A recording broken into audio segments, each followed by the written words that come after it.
I just wanted to apologize for what you're about to watch. Originally, we were going to do a video on repairing and building the wheel arches on our old GMC van project. However, some, or possibly just one of our viewers has informed me that I'm wasting my time, and even wasting my life, by repairing junk vehicles. And that I would be happier if I just went out and bought a brand new van. At first, I thought it takes a special kind of ignorance to judge someone's life based on a couple half-hour long YouTube videos. If they're that violently opposed to fixing junk vehicles, why is that person wasting their time watching a channel where 90% of the videos are fixing junk? Then I thought about it some more, and I thought a while, and when I had thought about it for long enough, I called the scrap metal dealer, and I had the van hauled away, and while they were here, I had all my other old vehicles and all the junk in my backyard hauled off. And then I went to the bank and I took out a 40-year loan so that I could go down to the dealership and buy myself a brand new van. I don't know what make or model, because new cars are lame and they all look the same, so what difference does it make? Thing is, now that I'm a social media influencer, it's kind of my responsibility to follow the lead of what everyone else is doing and listen to the irrational demands of a very small group of people. So from now on, our channel is going to be entirely about reviewing new cars.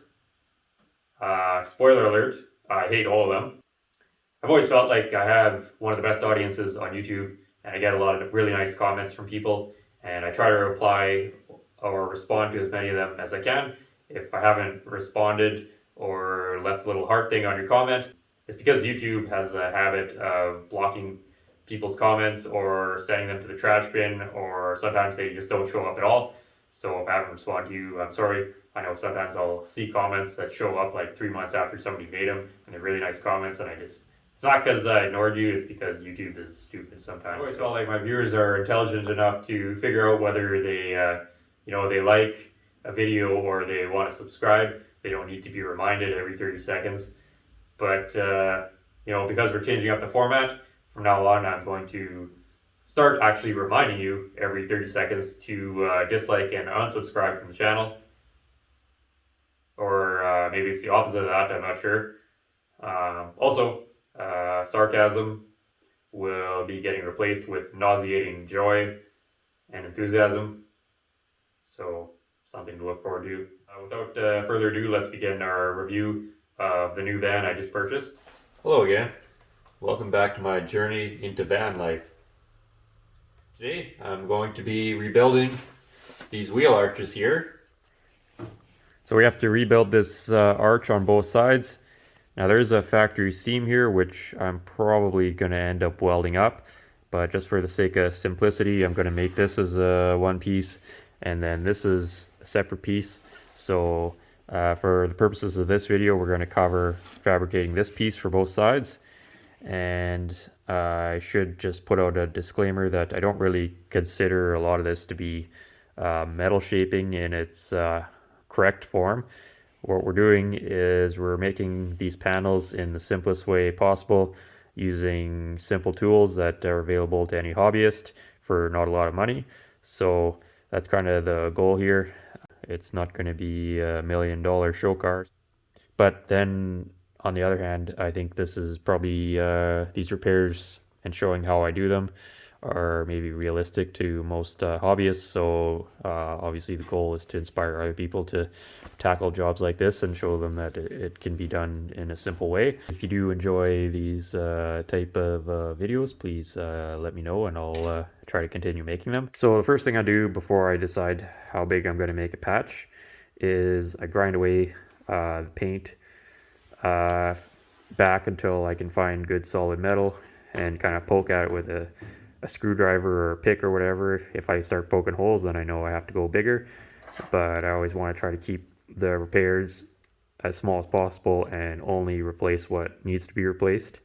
Typically I try to plan things out where I stay close to like a body line or an edge or something, so that that edge will help hold it when I'm welding it, so it won't won't warp as bad. If I try welding through the middle of this panel, I'm going to have a lot of issues. So I made a paper template of the general shape of the patch, and I kind of push it down and tape it as I go, so it kind of conforms to what I want. And then I'll make a note usually that I have to add 3/4 of an inch or whatever to this edge to create this inner flange on the wheel well. And then I usually mark out a rough idea of where my body lines are going to be and such. So for this, I just use a roll of cheap thin masking paper from the hardware store. There's a lot of better things you can use for making templates, but for what we're doing, I find this stuff works pretty good, so that's what we're going to use. Now, because I'm making two sides, I just went ahead and cut out two pieces at once. And then what I did is I made sure to mark them which side is which, so I don't get confused, which happens way too often. And then I made a mark on it, which is going to symbolize this line here. So I'm going to start by making that. And for that, I'm just going to go over to my Eastwood bead roller, and I'm going to run it through these step dies here. And that's going to give me the rough shape that I need, and then from there I can go back and adjust it with the hammer and dolly and such. On this particular model, there's little set screws here, and you can adjust how far away these dies are from each other. So you can see this one sits out from here, and normally it would be in line with a lower one, which is going to give you a really sharp step, like basically like this and like this and like this. But in this case, I've got it set further apart, which is going to give us a softer angle, because you can see this angles out like this, so we don't want a super sharp transition here. And even though the bead roller won't give us like this shape 100%, it's going to get us in the ballpark, and it's a good place to start. So that's what we're going to do.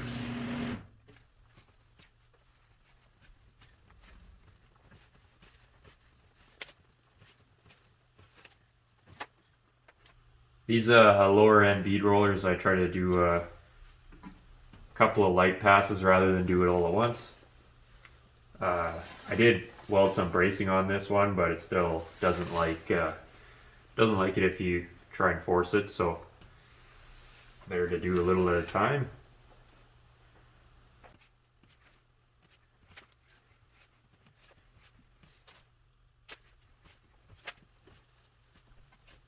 Alright, we got the bead rolling done, and that gives us kind of a rough interpretation of what it needs to be. So now we need to put this line in here. I imagine you probably think we got some kind of fancy way of doing that, but we don't. I traced out where the line needs to be on the inside here, and I got a variety of chisels and blunt objects and things.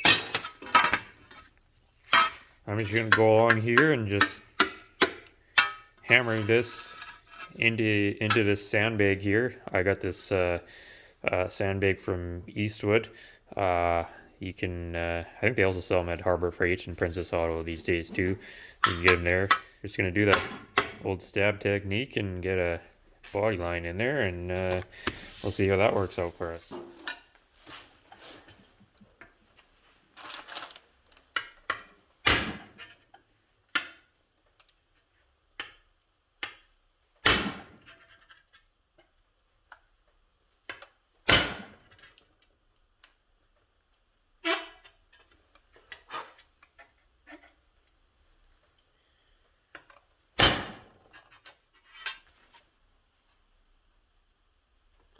You can see that we're starting to get a crude outline there, so we're just going to keep going and going until it starts to resemble what we want it to resemble, which is a van thing.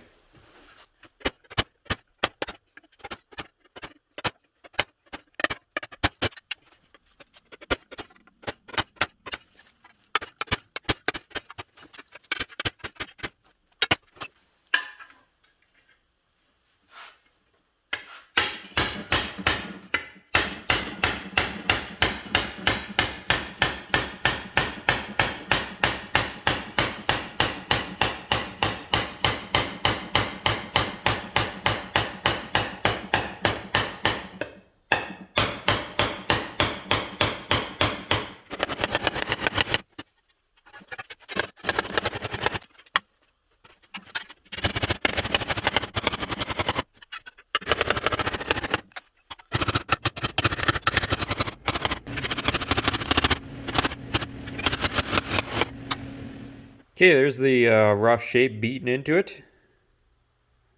We won't bother fine-tuning it too much, but it's I test fitted on the van a few times, and it seems like it's definitely within the range there. I should mention, you want to use a chisel that's been dulled off. You don't want to start attacking this with a sharp chisel. Obviously, we're not trying to cut a hole in the metal, so uh, just keep that in mind. But I'm going to get the other side all hammered out. Next step is I'll get the old pieces cut off the van, and then we can start forming this edge. So I'll come back when we're ready for that. So I cut out the old piece, as you can see. Then I marked out where I wanted my edge to be, and then I used my all 16ths to fold it over. If you watched my rocker panel video, I showed myself doing that. Proper way to fold that over would be to use a tipping die on the bead roller. But I've had my bead roller for like 10 years and I still haven't gotten around to buying a tipping die for it, so this is what we use around here. Now, you can see this has turned into a twisted mess here. So, yeah, I'm gonna have to get this all straightened out, and for that, last time I used the shrinker on the rocker panels, but because of the way this is shaped, I'm gonna need to actually stretch portions of this edge, and there may be some shrinking as well, but we'll start by stretching the edge here and just getting this so it's flat or back to whatever shape it's supposed to be. Can't remember if I showed this before, but this is the stretcher. Works. It's on the same stand as my shrinker, and similar principle. Just 4 dies in there, and instead of forcing the metal together, it just grabs it and pulls it apart. So that's what we're going to use for that. I got the edge stretched out on this, and then what happened on me is the peak here ended up trying to flatten out again. So I had to go back and play around with it a bunch. I flipped it over and went back with the chisel on here, and then I fine-tuned this edge a whole bunch and just did a little of this and a little of that, which is always the case whenever you're building a panel. Everything you do changes the shape of it, so you got to go back and correct it and just continue to correct it until it goes to what you want. So that's where patience comes in handy. Usually the moment when all hope is lost is when it starts to come around. I'm going to go ahead and get this piece spliced into the driver's side so it looks like I accomplished something, and then I have to go ahead and fold this edge over and get this piece all dialed in. I don't want to go any further into the existing panel than I have to. So the goal here is to get it spliced in as close to this outer edge as we can. There's the wheel arch all tack welded in. I'm gonna save finish welding it until I get more of the patch panels in this side, and then I'll just have a welding party and weld the whole day away. So I decided before I start on the other side, I'm going to get this this section patched in, and I did end up deciding to just shave this seam here. So I will be, I guess I could have made this all in one section, but I didn't. So anyways, this piece is only damaged or rusted up to about here, so there's no need to go all the way up. I guess to some extent it would be beneficial to go up to this edge here, but I'm not going to worry about it too much. So this piece is all galvanized, which obviously didn't help at all because it's still rusted out, but that's going to make it a bit of an adventure to weld, so not really looking forward to that. But either way, let's get started. I think I'm just going to do a bit of a time lapse here on this. Same process as building this, but maybe it will be helpful to see it in time lapse. If not, I'll edit that part out.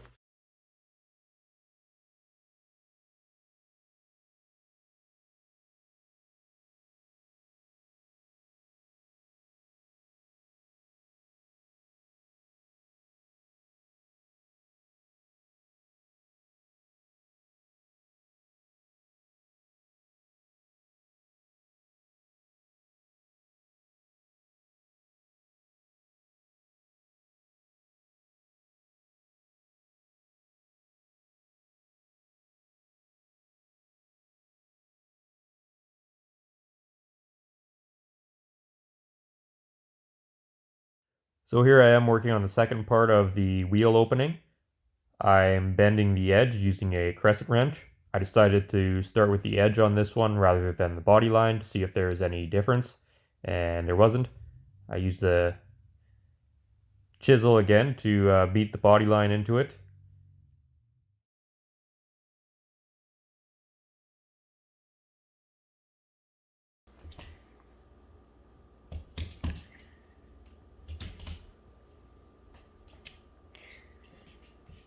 So here I put the chisel in the vise and I'm just using it to planish out the body line to help smooth it out a bit.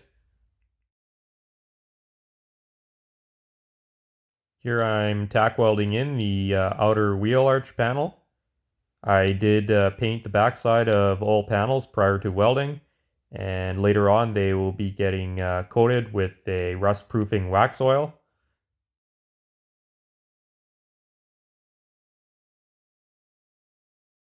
Okay, I got this wheel arch piece tack welded in and all ready for fully welding. I didn't get the bottom side spot welded yet, but it's at least not going to flop around on us anymore. So once I get the rest of the patches in this side, I'll go back and fully weld it. So I like to place a tack about every inch to half inch. Just helps to hold everything in place. And before I go to fully weld anything, I always grind all the tack welds down flush.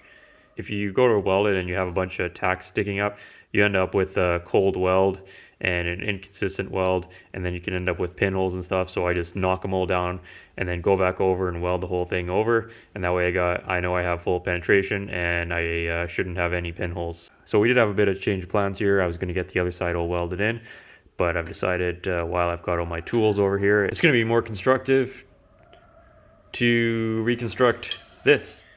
So I'm going to use the same technique I used to build the front arch.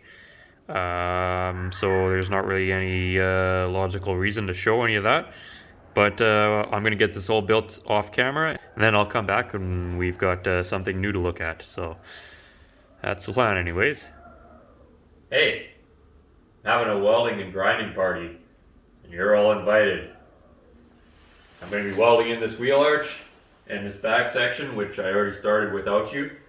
That's okay, you can still join in if you like. But I'm just going to be skipping back and forth across the side to try to make the most efficient use of my time. I'm going to weld a little bit, let it cool, and then move around. There's zero access from the backside on this van, so I'm going to be MIG welding it and trying to control heat as much as possible. Because if it starts to warp on us, we're going to have issues. So obviously there will be some movement of the sheet metal, but we want to keep that to a minimum so that it doesn't require several gallons of Bondo. So without further ado, let's get started here. Y'all can join in if you like, or you can just watch. Depends on how much you value your time, I guess.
Just got a little tip here if anyone cares about welding in a panel with a MIG.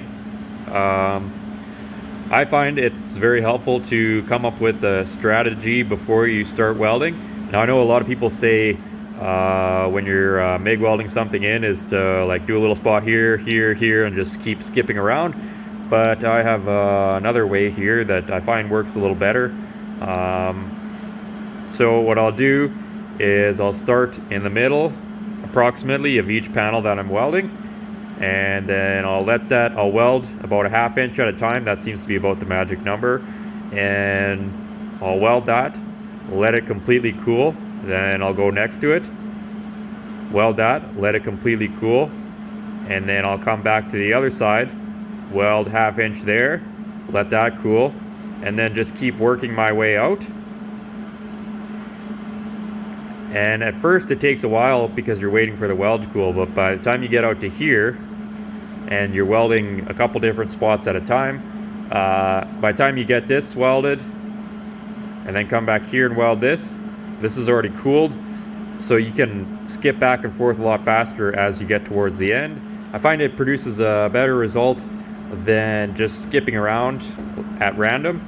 The biggest thing with any type of welding on sheet metal, whether it's gas, TIG, or MIG, is consistency.